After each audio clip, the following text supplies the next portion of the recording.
Back in the 1870s, the iron horses of the Colorado Central Railroad thundered right through these canyons with their whistles echoing off the canyon walls.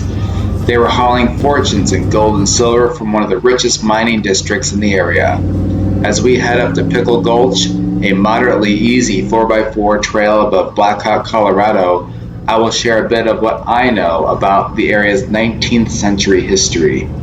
Blackhawk was once called the City of Mills, where ore got crushed and processed day and night. The railroad was its pulse. It chugged into Blackhawk in December of 1872, but the real challenge was the brutally steep climb to the even richer mines up in Central City. To conquer that grade, engineers laid out an insane series of switchbacks that stretched the track into Central City, literally crisscrossing over the town. The line between Blackhawk and Central City reopened briefly in 1987 for a 2-year run, when locomotive number 71 operated as a tourist draw. Today, there is a renewed effort to bring this history back to life. The Colorado Central Railroad and Mining Museum plans to reopen part of the line and the original depot by late 2026. We turn off the Peak to Peak Highway at Missouri Gulch Road and then make a left turn onto County Road 177.2B. Although you would never know that from the ground, signs are scarce, the routes split quickly, and many spurs look identical. If you explore this area, bring a reliable map. Although I'm not sponsored by them, I am using OnX Off-Road with offline maps downloaded, and it makes a huge difference up here.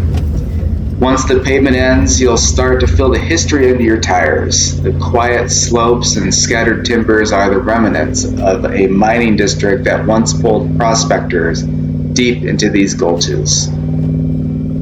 Pickle Gulch became one of the many tributaries that fed ore and opportunity into the mills below. Up ahead is one of the first camping spots. There are plenty of sites like this scattered along the road, which are simple, open, and quiet. I will hop out here so that you can get a feel for what the area is like. We're up on Pickle Gulch. This is the first campsite.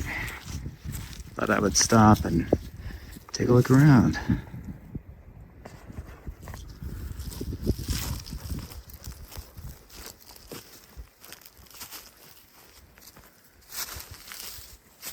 My first scratch, I don't know what happened.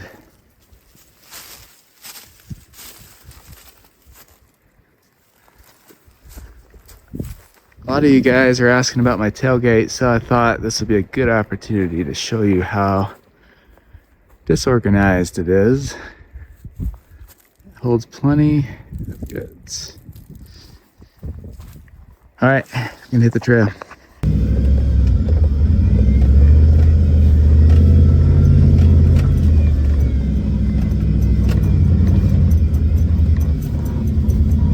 We take a right turn onto a short spur. It's a rocky hill climb, but nothing too technical for the Land Cruiser. I stayed in single low range without engaging the lockers. I think my nearly stock 4Runner would notice the climb here, but anyone with some experience should be fine. The cruiser walked right through it without any problems.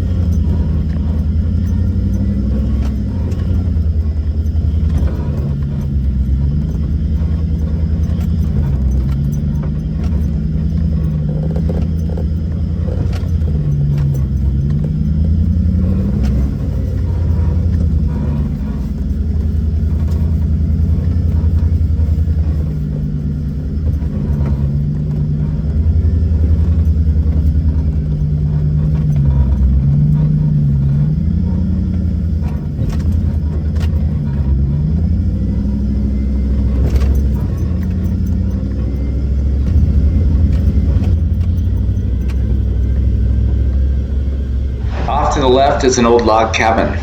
I could not find any history about it, but cabins like this were common during the late 1800s gold rush. Miners built them fast, lived hard, and moved on when the deposits ran out. The next junction is where things get a little confusing for me.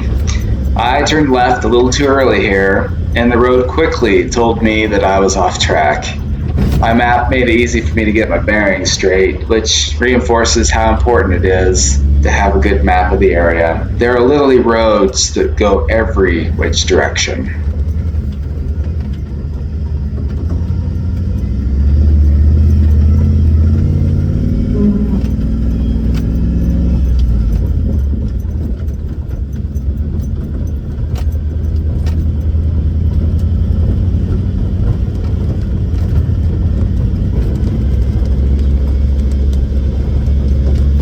Our location on the map. This is still a Forest Service road, but the land on both sides is private. Some signs can make visitors second guess whether they should continue. In my experience, if you stay on the road, keep your noise down, and respect the area, you shouldn't have any issues. This part of the trail is beautiful towards the end of summer and into the fall, and as you can imagine, it's pretty quiet given all of the private property signs that are posted throughout the forest. I still recommend taking a quick jaunt through here, but most people go around and connect with this road that you see up ahead.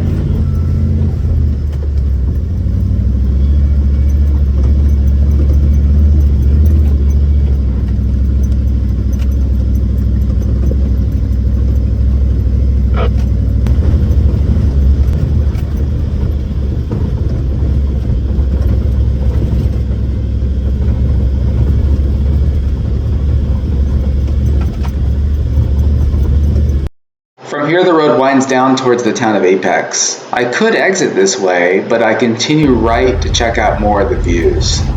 Apex was a lively mining town with hotels, shops, and mills. There are quite a few structures that remain from the past, and this is now a residential area. The trail continues toward Yankee Hill Road, which connects to Kingston Peak, and eventually to the town of St. Mary's above Idaho Springs. I couldn't go that way during this trip because much of the route closes from November to July depending on road conditions.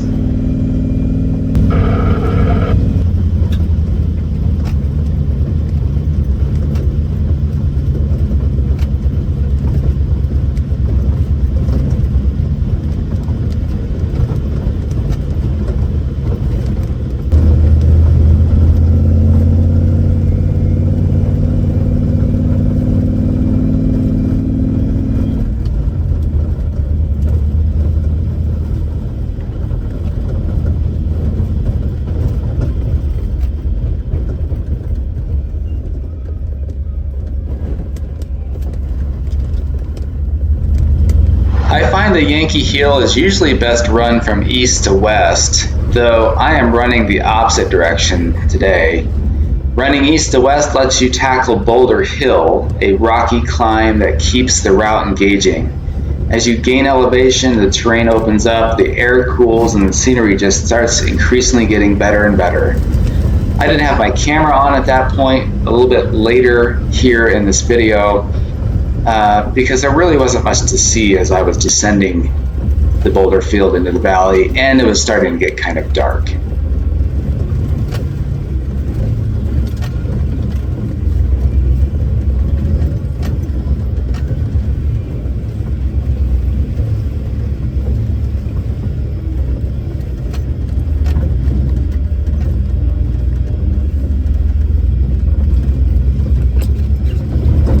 We wrap up the trip rolling back through Central City. The town was one of the beating hearts of the gold rush and was connected to the same railroad grade that I talked about earlier today. The mining history, the narrow gauge trains, and the off-road trails all tell one story. Out here, the past still shapes the experience, and every ridge and gulch carries a piece of it forward. When the Colorado Central Railroad and Mining Museum reopens part of the railroad line in 2026, it'll be worth checking out. Unless, of course, that ends up being just another tale of the West. If you enjoyed the video, please go ahead and hit the subscribe button below. Your clicks help keep me out of the garage, tinkering alone, and back out here bringing more adventures to you. Alright, we'll see you next time.